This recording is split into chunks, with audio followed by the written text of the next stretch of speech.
Welcome home. We are WNST, AM 1570, Towson, Baltimore. We are Baltimore positive. Today we are Ricerstown positive, or what Gary Thorne would call Registerstown. We're up here on Registerstown Road in Ricerstown. We're at Reader's Crab House. I've got scratch-offs in the Maryland Lottery. I have my Back to the Future. Alan, you get one. I feel like this is great. You. Luke, you're employees of WNST, Baltimore positive. If I win a lot of money, I'll give it to you. Reader's Crab House is here. I have the full menu. Hope and the crew here, Brendan, have been very kind to us. We're kicking things off. It's all-star kind of time. It's patriotic time. I'm doing Heritage Fair stuff in Catonsville. They're putting the chairs out over there for the picnics. But summer used to mean baseball here. It used to be fun. As we gather here today, Alan McCallum, my one-time ballpark reporter, celebrating our 30th anniversary here on the northwest side of town. And, of course, Luke Jones here, Baltimore Luke, our insider. And as we sit here today, I managed to not feed you guys, although the food will be delicious. I managed to keep you off of the baseball topic so you didn't green room this thing like Moeller's back. For the most part. For the most part. But we talked a little. Yeah. But not such that we've discussed how they've almost been no-hit 3 out of the last 5 days. Yeah. First and I almost missed it on Wednesday night. You want to tell that story to start with? Because Alan doesn't Sure, know this shit. I think this is the first time we've broadcasted together. You know what? I think we probably did a couple phone segments years and years ago. Whoa. You guys have never done radio together. I don't think so. I don't think in a sit-down format like this. Yeah. It's funny. And full disclosure. I don't even need to be here. I'm going to go. Yeah. Well, it's funny. And I told you about this not long ago, Nestor. It's about a month ago. Alan reached out to me. We've been Facebook friends. I mean, we know each other, but we don't see each other very often, right? I mean, this might be the first time I've laid eyes on you in 7 or 8 years. But you don't know each other from being at the ballpark together. No. Because Alan stopped the ballpark thing before my Casey first came year between. Was 2010. What was your last year? At the ballpark? 2002. Okay, all right. So not quite 2 ships passing in the night, but along those lines. But anyway, so he reached out to me. He's just like, hey, what are you up to? Would you mind hopping on the phone at some point? Let's just talk shop. And I said, sure. Something I never do in my life because I do this professionally. No, but it was much more of a, what do you think about this? And I think we talked for probably 45 minutes, if not an hour. Yeah. And the end of the conversation, it's like, man, I wish we had solved all the world's problems here, but I got nothing. And it was very I know at a loss kind of deal. As I've said to you over and over the air, look, I can explain many facets of this, but for it to be this bad, for this long now, where this is played, they've played like a 73-win team over the last calendar year, pretty much, give or take a couple games. For it to be this bad, I'm still scratching my head. I can identify obvious things that we've talked about. It's embarrassing when you're getting no-hit every night. And here recently, I mean, but look, DeGrom, I mean, you sort of understand, but everybody else. Look, I mean, first of all, I have great respect for Luke's work. Clearly, a guy that loves the sport and knows more about it than most people on earth will ever know. I paid him to say that, by the way. But I used to be in the clubhouse and talk to people, and that obviously is not the case right now. And I was just hoping that he could shed light on something that I'm missing, because what you can see doesn't add up. I mean, the pitching, I get the pitching. It's really the offense. It's the regression of these young players. It's the plan that the GM does or does not have. And for me, and I've said this to both of you, I mean, if there's anything that I hold Brandon Hyde accountable for, it's that coming out of spring training, this team looked so unprepared. And that's an indictment of the manager. But, I was just hoping that one, I just wanted to talk, but two, just hoping that we could, put our heads together and figure out something. And I don't know that much came out of it, except that we – That I was at a loss in a lot of ways, too. And look – Nestor and I mean, it kind of became our Abbott and Costello bit over the first couple months. Is it the pitching or the hitting? And the answer was yes. Right? As Buck Showalter would say, yes. But all along, pitching was the question mark. It's the question mark throughout the offseason. Did they do enough? Obviously, Corbin Burns is gone. You bring in Sagano. Recent struggles aside, that's worked out really well. Yeah. That's been fine. Charlie Morton was an absolute disaster for the first 6 weeks. He's been better since then. It's still a net negative, but it was always going to be a question mark. It was always going to hang on, is Grayson Rodriguez staying healthy? He didn't. He still hasn't pitched. He hasn't pitched in almost a year now. Albert Suarez was going to be their sixth starter, so to speak. Yeah. They've missed him a lot. So, I mean, like all of those issues, I could fully understand, okay, if you told me this team in May was 2 games under 500 as opposed to 18, I'd understand that. I'd accept that. I mean, look, I'll even go with Kyle Gibson coming in. I would thought he still would be pitching for the team, and right? he, like literally. Right. So you look more capable than Chase, the guy they threw out there on Wednesday night, right? Brandon Young. Yeah. Brandon Young. Well, I'm thinking McDor, any of these guys, Povich, any of these guys. But we always, anyone who was looking at this either through orange-tinted glasses or if you were more pessimistic, everyone had questions about the pitching. So that part of it, I'm not. If you told me what their staff ERA was and all of that back in March, I'd say, yeah, okay. If it's like this on the precipice of July, they're probably going to be mediocre. Would I have thought it'd be this bad? And this is where you go to the hitting. Yeah. The defense is awful. I mean, you look at from a metric standpoint, it's a bottom 5 kind of defense in the majors. Bottom 5. It's been, that's not a metric people look at much. It's because and it's certainly not one they're going to talk about en masse in that It's because light, it's difficult to quantify. I mean, obviously, the old school perspective is looking at errors and fielding percentage, right? And that's, I think we've always recognized that's a limited scope. Eyeball test. Some defenders look better than others, but if you look at defensive runs saved, you look at outs above average, all these different things, it doesn't paint a very flattering. It's an average to below average to poor kind of defense. So I want to honor Tom Kapp, who was my first ballpark reporter who gave the baton to Allen along with Howard Scher, who's been on the show. And Kapp and I played a lot of Stratomatic back in the 80s. Sure. So there was 4 fielding delineations, 1, 2, 3, or 4. A 4 would be like Sherman Obando. Mm-hmm. You know what I mean? Like, so, you know what I mean? A 4 is just don't give that person a glove, right?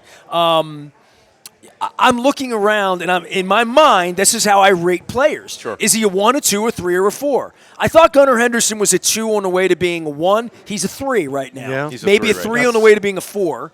Maybe going back. Yeah, I don't know if he's Kobe that, Mayo as a third baseman would be a 4.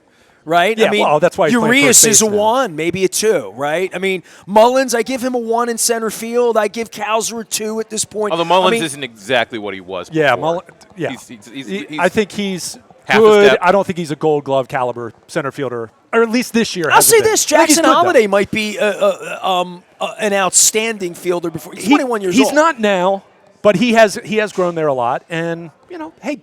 He's played a position he never played. He hasn't played there a whole lot, and Right. part of that is the organization. Like 2 years ago, he was So still go there. playing a lot of shortstop, Yeah. and it's like, what are you doing? But well, even beginning of this year, they put him at shortstop when Gunnar was hurt. It's just opposed to saying, play second base, figure it out. Which the nice thing was, he actually looked okay enough there where I thought, okay, to me, that means Jorge Mateo should be more expendable now. Anyway. Is Holiday a second baseman in any organization in your mind? What do you Let's mean? ask about that.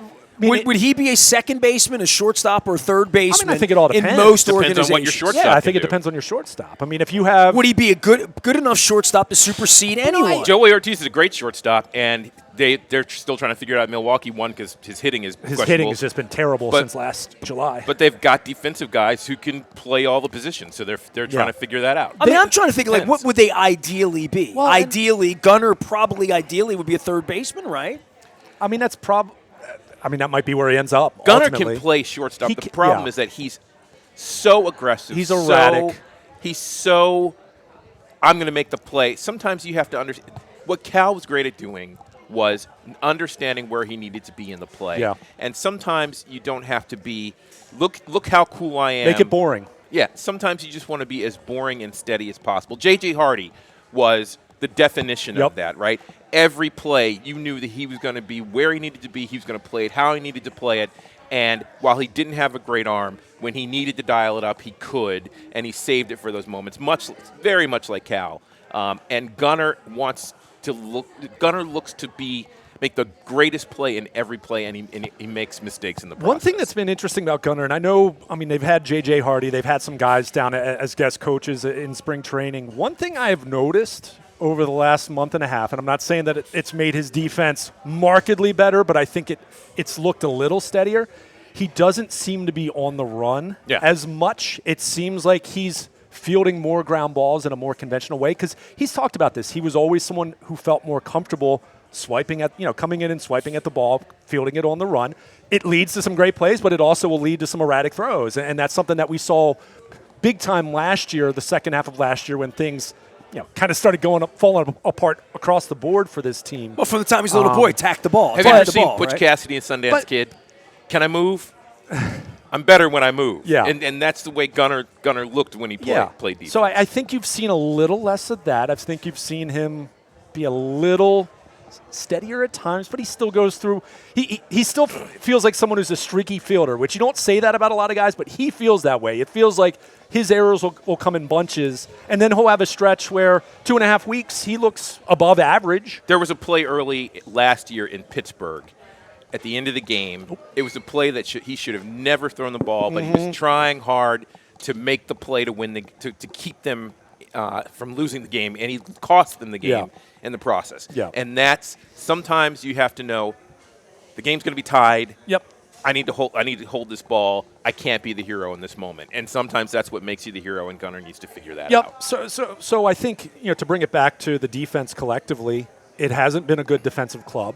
I think they have good athletes at plenty of positions, but I think across the board it hasn't been good. You mentioned Brandon Hyde, and that was so much of the criticism of Brandon Hyde, I think, was unfair, and I think a lot of the issues that people took with batting order, things of that nature, are much more of organizational decisions. Yeah. I said it to you, okay, I get it. The manager has the, quote, final say on the lineup, but when you're collaborating with your bosses, and if they're pushing a certain idea and then you keep pushing back on it, what's that going to mean usually for the long run? So, yes, he had the final say in terms of he literally had the pen and was filling it out, but those were collaborative things. And some of the criticisms and things that you didn't like about Brandon Hyde's lineups have continued with Tony Mansolino now. So there's that. But, one thing I think I do want to point out that has been a big factor, it's not an excuse.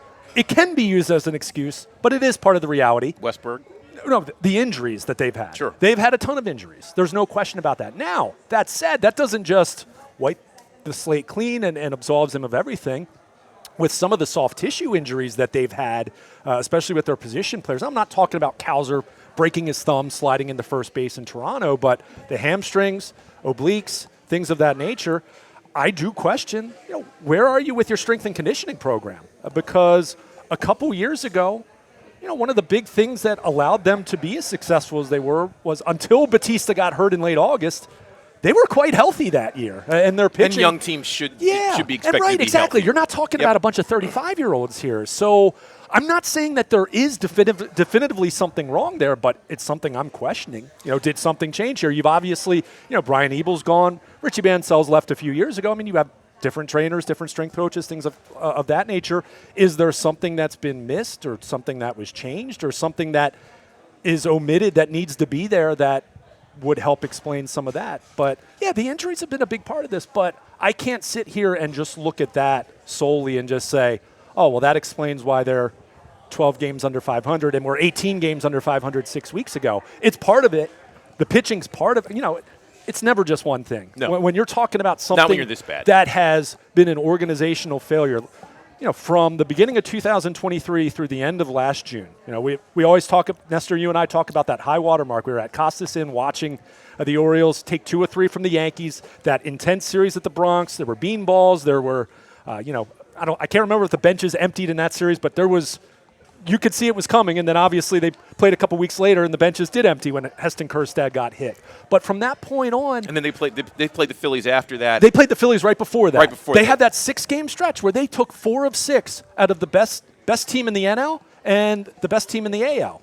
They had every argument at that point that they could be the best team in baseball. No question. For a year and a half, they had played like a 103-win team when you count 101 wins in 23 and the pace they were on at that point. Since then, they have played like a 73-win team, and that's looking at it from being more 500-ish the second half of last year, a couple games under 500, but around that. And this year being much more of a team that is 90-plus losses. And that's what's so frustrating to me. I need someone to explain to me what happened in that moment. Sure. Because for all the criticism that Elias takes and Brandon Hyde, and even, let's say, Adley Rutschman, I mean, they were that team. It wasn't just 23. They weren't a fluke. 24, they tore through the league, and then it just stopped. It's like a switch got flipped. And I really don't understand that. The pitching changed. Pitching changed when Bradish and those guys went down last but Bradish year. was And there was here no last Batista, year. and Kimbrel was in the toilet. The pitching changed at that point. The bullpen changed. Completely and the Soto Dominguez, the additions last year, they tried with Rogers. I mean, he tried to patch the thing together like he tried to add with Jack Flaherty the year before. But you're going through this myriad of, is it the pitching? Is it the hitting? Is it the owner? Is it the defense? Who's responsible for it? Let me say two things about the injuries first. One, Tyler O'Neill. I hear two things about Tyler O'Neill all the time. One, he's the most jacked guy in the clubhouse. And two, he's on the IL again today. Maybe backing off on the weightlifting might make you a little more flexible in your neck and upper body regions. I'm just throwing it out there. Second thing is that for the injuries that have occurred, and I said this to you on the air, it allowed for a couple things to happen. One, Heston Kjerstad was never going to get a chance to play in this outfield if Tyler O'Neill were healthy. So, and Colton Cowser goes down. Both of them go down, and Heston Kjerstad gets a chance to play. And in my thought, it was, well, this is this kid's opportunity to emerge. And he completely failed. And I know he got hit, and there were some other things, but that he failed so spectacularly is a major concern. They've had a lot of problems with this, right? Kobe Mayo failed spectacularly. Well, Holiday failed spectacularly. A lot of these guys did fail. Stowers even. There's some chances they gave the guys, whatever the chance is, whatever that opportunity is. There are a lot of guys that haven't seized that. Kobe Mayo hasn't had a chance to play. When he's played in short stints, he has not succeeded. Right. Now, this is his opportunity. This should be his runway. This should be it right now, and they are not playing him enough to find out what's going on, and that makes no sense to me. I understand that the All-Star break is sort of the litmus test for where are we, do we think we have a chance to get back in it. You keep hearing when they were going on that run for a little while, they're 6.5 out of the wild card. Okay, great. You got 8 other teams ahead of them. If you want to believe that this team, is it theoretically possible that this team get into the playoffs? Sure, because two things are true. There has never in the history of baseball has it been easier to get into the playoffs. Of course. Second thing that's true, it has never been harder in the history of baseball to win the World Series because all it takes is one hot team to come in and shut you down for 3 days and you're done. So, sure, you could get into the playoffs. This team's not going to win the World Series. No. So if you're in a situation where you're Mike Elias and you're trying to decide, how do I keep my job? Is he thinking, well, if ownership is looking at me, maybe they think I need to get to the playoffs to keep my job. But if you're the fan base that's looking at this team, and for that matter, other baseball teams that are saying, maybe I'll give this guy a job, you play the guy that you think has a chance to be something every day to find out whether he's going to be something or not. And I would even say, even if you want to accomplish making the playoffs and pie in the sky, you need some best possible outcomes under that scenario. And Kobe Mayo could flop. He could flop. He could be a quad A guy. He could be a guy that's dealt whatever. But he definitely has more upside than playing Ramon Arias. And look, I like Ramon Arias. This isn't me being anti-him. And I'm not saying he and Dylan Carlson have to rot on the bench either. I'm not saying Kobe Mayo has to play 7 days a week. They play Thursdays and Sundays. He should play a minimum of 5 days a week at this point at in least. time. And part of that is also getting reps at first base. And I think he's already, to me, starting to look a little bit better there. He's got a long way to go. Because Ryan O'Hearn can't play first base. He's better, but he is not a good defensive first baseman. But Kobe Mayo, we've seen him run the bases. The guy's an athlete. For how big he is, there's no reason to think he can't become at least, at worst, an average defensive first baseman. Right. But he's got to play there. But you just look at all of this collectively, and what you said, Nestor, about the pitching is absolutely true. I still come back to the hitting. And maybe we can get into that into our next segment a little more specifically because that is what this rebuild, it was the foundation. Absolutely. College hitters. I know Jackson Holliday was a high school kid, but primarily college hitters that were supposed to be these guys that were high floor and also high ceiling. I mean, that was what Adley Rutschman was compared to Bobby Witt, who was high ceiling, but hey, he's a high school shortstop. You don't know if he's going to develop. So that's what they were built on. That's what Mike Elias's offseason was all about, was, okay, our pitching is going to be inning eaters, guys that throw strikes, guys that don't walk a lot of people. Waiting for Bradish and waiting Wells for those guys to come back and maybe be and what we're they- going to have a top 5 offense. I'll leave you with this stat because I know you want to cut. No, I don't want to cut. Well, No, go okay. ahead. Yeah. But over the last, from the beginning of 2023 until the end of June last year, they were basically a top 5 offense in the majors. Now, we can quibble over this stat or that stat, but generally speaking, that's the kind of profile they had. From the beginning of July through the end of last year, they were middle of the pack, and in some categories a little bit worse. And this year, they've been bottom 10 to bottom 5 as an offense. And again, there are certain categories you can look at and say, okay, well, that's a little Bottom bit better. 1 the last 6 days. Well, when you really sure. consider how bad this week's been. But I'm not. Yeah. I'm trying not to focus too much on the But last. where 6 they days. are is But- it's as bad as it's But been the point offensively. is, and this literally. goes back to what Alan was just saying, you're talking about something that was working. It was working, emphatically working, as a top 5 offense for 9 months of baseball when you talk 23 and the first half of last year. And since then, it's been pretty clearly a bottom 10 and at times worse than that offense for almost a calendar year now. And I get it. Like, they missed Jordan Westberg the last 2 months last year, and there have been some elements like that, but Anthony Santander. They missed the Santander. They missed they've that missed production. him. Sure, and you can. And they miss Adley Rutschman's former Sure, production. well, right. but that's you look at the number of guys that have regressed. Adley Rutschman being the headliner.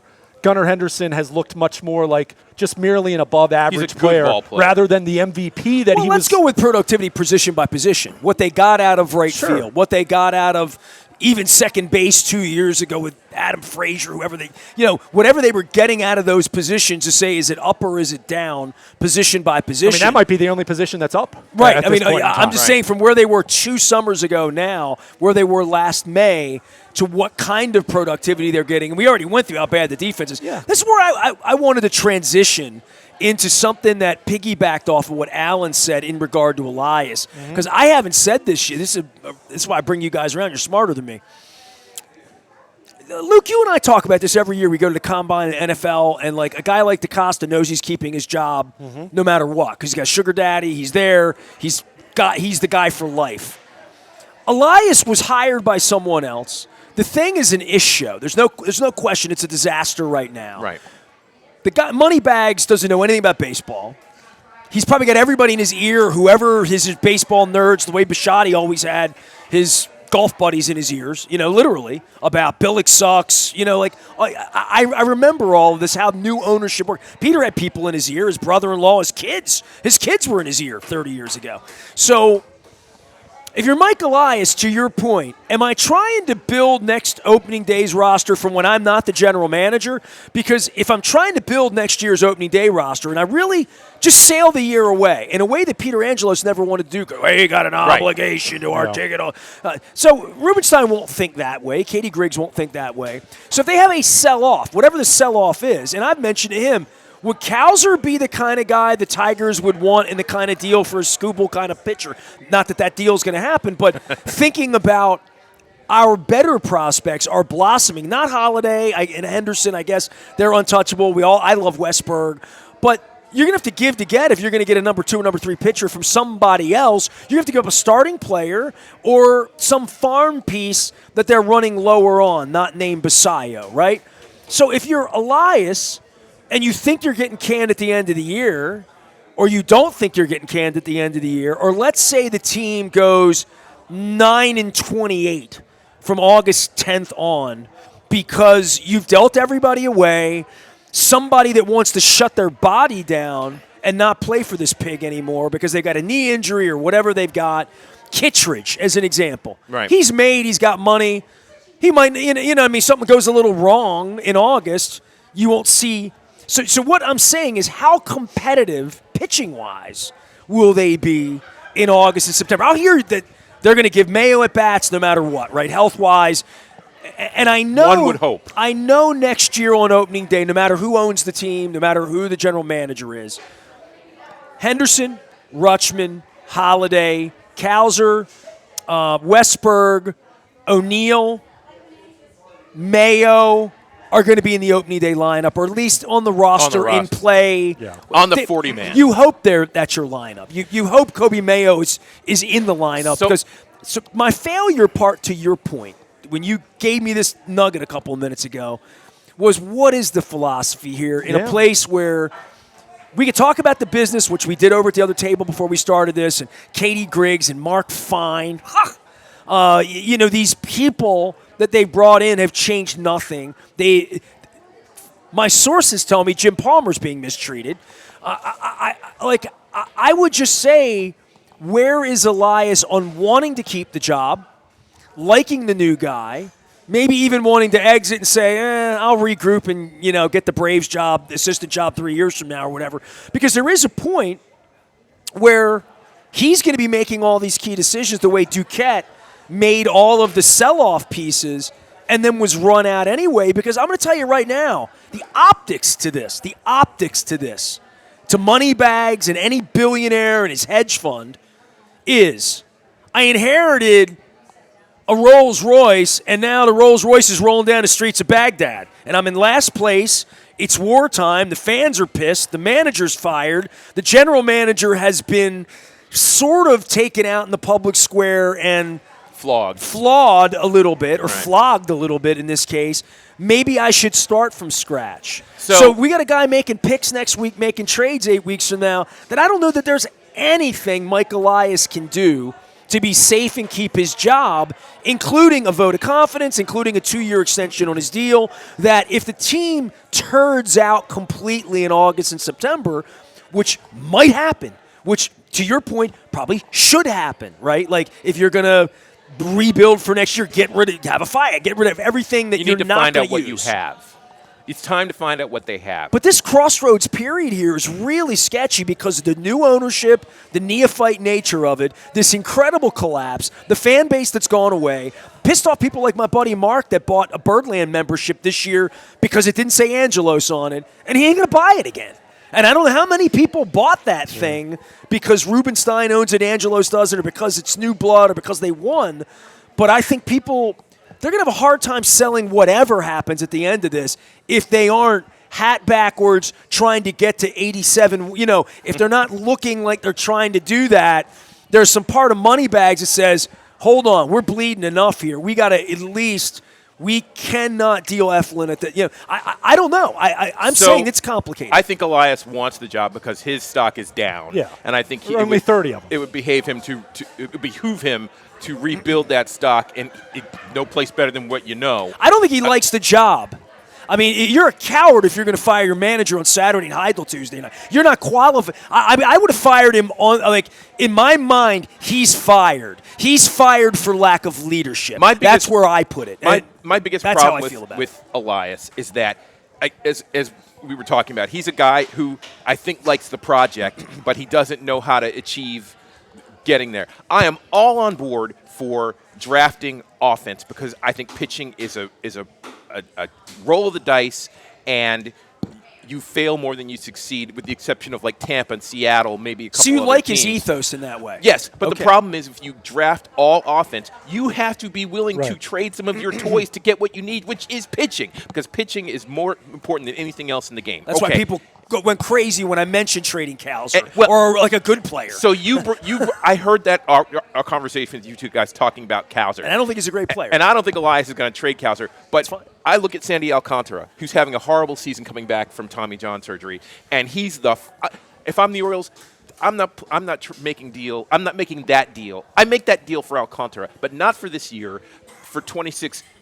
Because as risk-averse as this team is, they have to start making some gambles. And if you come with the idea that I believe that Sandy Alcantara will rebound from this and get back to maybe not what he was, but a good a good number 2 starter, that works for me. Luke was in on Bueller in the offseason. And you know, I mean, me too. I was wrong on that. Hey, we were all in on Corbin Burns. If they had brought Corbin Burns back, we'd say I'm at not least sure they I was have on a Corbin No, I Burns. think we'd be. It's not your money. I mean, if Corbin Burns was at the top of the rotation on opening day, you'd be a happier Oriole fan. The reality you would be, right? And the They reality could is have he got signed hurt. Blake Snell. He's made 2 starts all year. Right. I mean, it's tough. Cowser is a guy that I don't think Elias will trade. Because when he looks good, he looks great. Yeah. And when he's going well, this team wins. Well, and what's the state of their outfield long term? I mean, because they're not going to extend Mullins. Santander's already gone. Right. Austin Hayes is gone.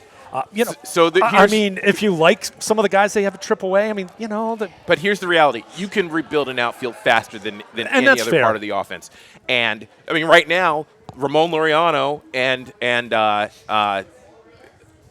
Dylan Carlson are sort of, when they're playing well, are carrying that part of the offense for them. Cowser's a guy that if he turns out to be a consistent all-star, God bless him. I think that his bat to ball skills are woefully less than what was advertised, That's fair. I think that that's ultimately gonna hold him back as he progresses. And I think that It's so nice of you to nice way to say he strikes out too much. He misses the ball too much, right? Yeah. I think right now Alcantara's value is lower than it would have been, and I think you can make that deal if you're the Orioles without Basayo. You know, the thing about Garrett Crochet, who should be an Oriole right now, is that the Red Sox made that deal without putting their best prospects in the deal. You can't tell me But the they Orioles traded a catcher. Their catching prospect they traded. So he was one of their top 3, but I think he was regarded as the 3rd. Okay. Right? So they probably called him and said, "You want to give us Basayo?" And he said no, and that's the end. Right? I mean, that's the end. That's the end. If you put Cowser in that deal, I think you can probably get it. Whatever. It didn't happen. And again, I said this to you at the time. I don't want to fixate on Colton Cowser. I just want to fixate on what their assets are. Here's my concern, and this goes back to what you were just talking about as far as how this team finishes.